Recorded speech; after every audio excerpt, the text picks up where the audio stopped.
Right now, though, law enforcement officials in Santa Fe, New Mexico, updating us on the investigation of the death of Gene Hackman, the actor, and his wife. Let's watch. Mourn the loss of two extraordinary individuals, Gene Hackman and Betsy Arakawa. Gene was not only a legendary actor whose talent shaped generations of storytelling, but he and Betsy were also longtime residents of our community, deeply woven into the fabric of Santa Fe. His talent is for generations to come with all of his storytelling. Gene's legacy in film is unparalleled, spanning decades of unforgettable performances, including some that are filmed right here in Santa Fe. His work inspired countless artists, actors, and filmmakers, and his impact will continue to be felt for generations to come.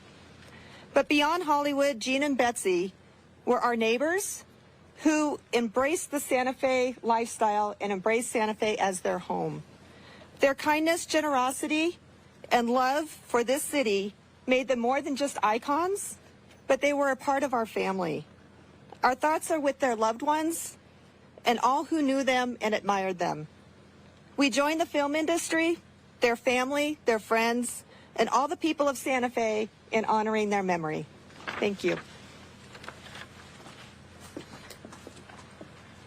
And now, Santa Fe County Sheriff Adan Mendoza will speak, along with Fire Chief Brian Moya from the Santa Fe County City Fire Department. Good afternoon, everybody. I'm Sheriff Adan Mendoza, Sheriff for Santa Fe, New Mexico, Santa Fe County. On Wednesday, February 26, 2025, at approximately 1:45 p.m., Santa Fe County Sheriff's deputies were dispatched to 1425 Old Sunset Trail, where Gene Hackman, 95, and his wife Betsy Arakawa, 65, and a dog were found deceased. An individual arrived to perform maintenance on the residence, became concerned after receiving no answer, and contacted neighborhood security to conduct a welfare check. Security then checked on the residence and observed Mr. Hackman and Miss Arakawa on the ground unresponsive through a window and called 911. Deputies arrived and gained access to the residence, where they observed Mrs. Arakawa deceased. They continued the search of their home and located Mr. Hackman in a separate area of the residence, also deceased. A German Shepherd was also found deceased, and two other dogs who appeared healthy were located on the property. Deputies then secured the scene and notified the Criminal Investigations Division. Due to the unusual circumstances of two decedents in the residence, there was a concern for scene safety. Santa Fe City fire personnel and the New Mexico Gas Company were requested to the scene to test for carbon monoxide or other foreign elements. The scene was deemed safe, and approximately 9:30 p.m., a search warrant was issued and executed on the residence. Now, collected from the residence, from this search warrant, there were two green in color cell phones, two bottles of medication, one bottle of over-the-counter Tylenol, MyQuest medical records, and a 2025 monthly planner calendar. Those items were secured from the residence for evidentiary purposes.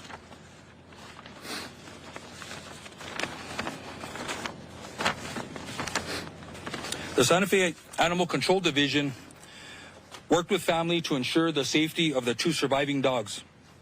Investigation personnel worked diligently throughout the night and morning to process the scene for evidence. It should be noted there were no apparent signs of foul play.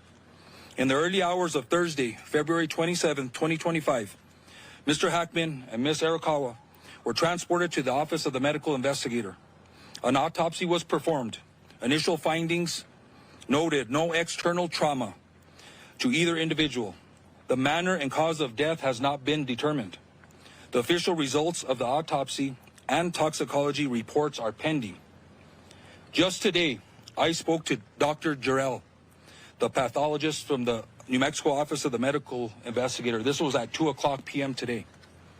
She advised that there were several tests that were submitted to be expedited. she revealed to me the following information. Both individuals tested negative for carbon monoxide. An initial interrogation was conducted of Mr. Hackman's pacemaker. This revealed that his last event was recorded on February 17th, 2025. I was advised that a more thorough investigation will be completed. That'll conclude my statement. I will take a few questions, just so everybody knows, this is an active investigation still. I'll take questions. Sure. Based on what you know about the conditions of both the bodies, who do you believe died first? That's a very hard thing to determine. Even with the assistance of OMI, we asked that question because that's a question that we want answered. That's a very hard determination to make, and I don't think even OMI could make that determination based on the initial autopsy. Any other questions? Mr. Sheriff, in that 2025 planner that was mentioned in the search warrant return, were there events scheduled for either member of the couple for the coming weeks?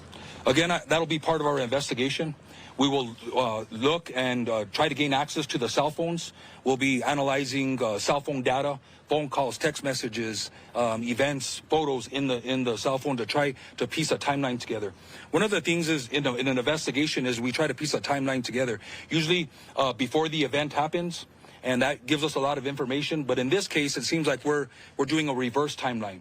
We're doing a timeline from the time of death and the autopsy and the results, and we're going to start working our way backwards. We're going to do both, and then hopefully make a determination what may have happened to both the individuals. Sasha. When you were saying the last event on the pacemaker was February 17th, would that kind of give you a sign that's probably the day that he died, so they've been dead for about 10 days? According to the pathologist, I think that is a very good assumption that was his last day of life. Is there any surveillance video? Why are the pills such important evidence? I'm sorry? The pills. Okay. The finding of the pills being such important evidence, and could that have been part of the cause of death? Well, of course, they're important evidence. These are things that I think are important for the pathologist and OMI to consider to try to make a determination what the cause and manner of death are. So all that information is collected not just for us, but we can provide that information to the pathologist and OMI so they can try and make a determination of what the manner and cause is. And I think that's important for OMI also. Sheriff, was there any surveillance video, and is that helping you to determine what may have led up to this? That's a good question, and that question's been asked. So, I respect the Mr. Hackman's and Ms. Arakawa's regard for privacy. I think everybody here understands that they were very private individuals and a very private family. There is no surveillance, as we know of right now, in the interior of the residence or the exterior of the residence that is going to help us determine a timeline or events that happened. Mr. Sheriff, Sir? Tom Anson with CBS News. Have investigators been able to get into the obtained cell phones? Not at this time. We have them in our possession. Those were collected yesterday. It's going to take a process. We do have software, and we may have to reach out to other agencies for assistance to get past, if they're password protected, to get past the passwords and gain access to that information. So this is some other things that it's going to take a little bit of time. Sheriff, is there any information on the... There are names, Nikhil McClellan from the Albuquerque Journal, there are names on prescription bottles. Do we know any idea as to who was taking any of those medications? Yeah, due to HIPAA, I don't want to release who the medication was prescribed to or what the medication is. I think there's a HIPAA concern there, so I won't release that information. Sheriff, do you know the nature of the pills that were found by what were those pills there? What were they? Yeah, I think I just answered that question. I think I stated I'm not going to release the actual medication or who it was prescribed to due to HIPAA questions. Sir? Carbon monoxide part of it, is that what the pathologist took? Does that rule out carbon monoxide, or is it possible it kind of dissipates from the body before you find signs of it? I think that's a question for the pathologist. It's with that information, I'm assuming that at the time of death that they were negative for carbon monoxide, which means to me that that is possibly ruled out. That's another conversation I think that we will have with the pathologist and OMI to make sure that that's still not indication, but it sounds like that's ruled out. Were there any signs that Betsy was under any form of distress?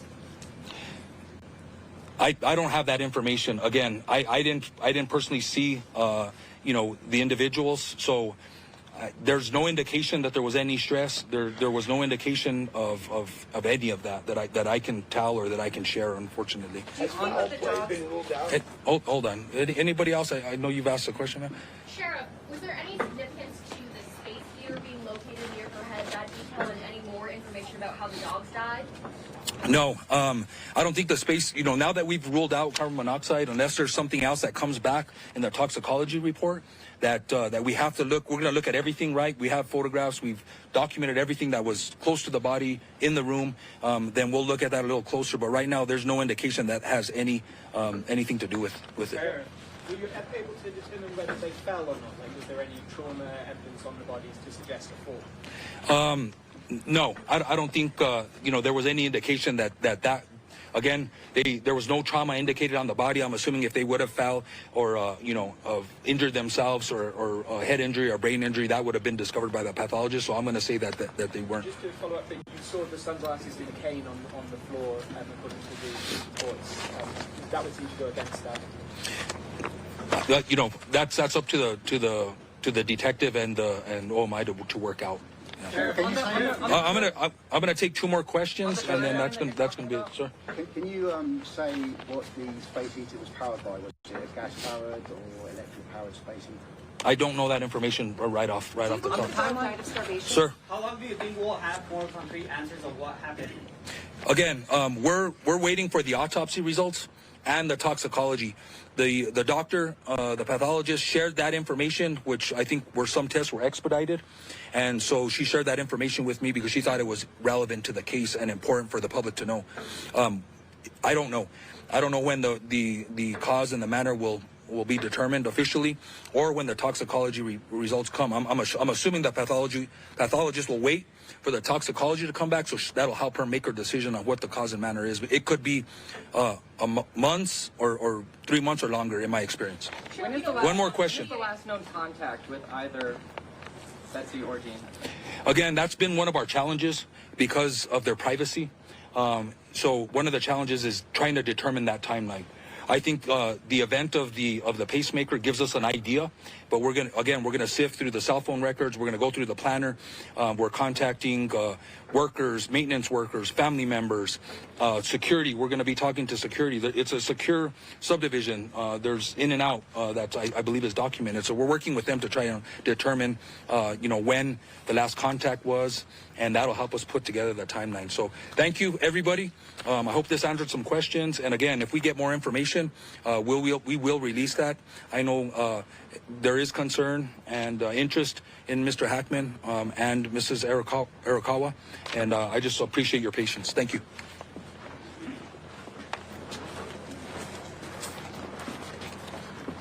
Did you believe the dog died of starvation?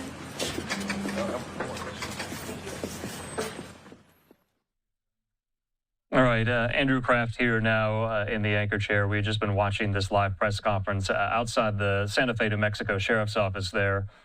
And you were listening to Sheriff Mendoza describe where they are in this investigation. We're going to do a little bit of recap right now here because we did learn some new details here as well. And so he kind of walked us through the timeline. And when they got the call and got on scene, they had to deem that the home was safe. And that is why they called the gas company to test for carbon monoxide on the property. Once the scene of the home was deemed safe, then a search warrant was requested and obtained, and that is where they found the bodies of Gene Hackman and his wife, 63-year-old Betty Arakawa there. And so in the meantime, we also know what was collected from the Hackman's home. 2 cell phones, 2 bottles of medication, a monthly planner and calendar, and other miscellaneous items. Now, what's so important here is we were told from the sheriff there, you just heard him, and they said this: at this point in time, there are no apparent signs of foul play. Now, an autopsy was performed on both Hackman and Arakawa, and they said no external trauma was observed or indicated on each individual, but the manner and the cause of the deaths have not been ascertained just yet here. So we still have to wait for that from the medical examiner's office, and he said that could take upwards of 3 months here. And those reports, remember, a toxicology report was ordered here as well.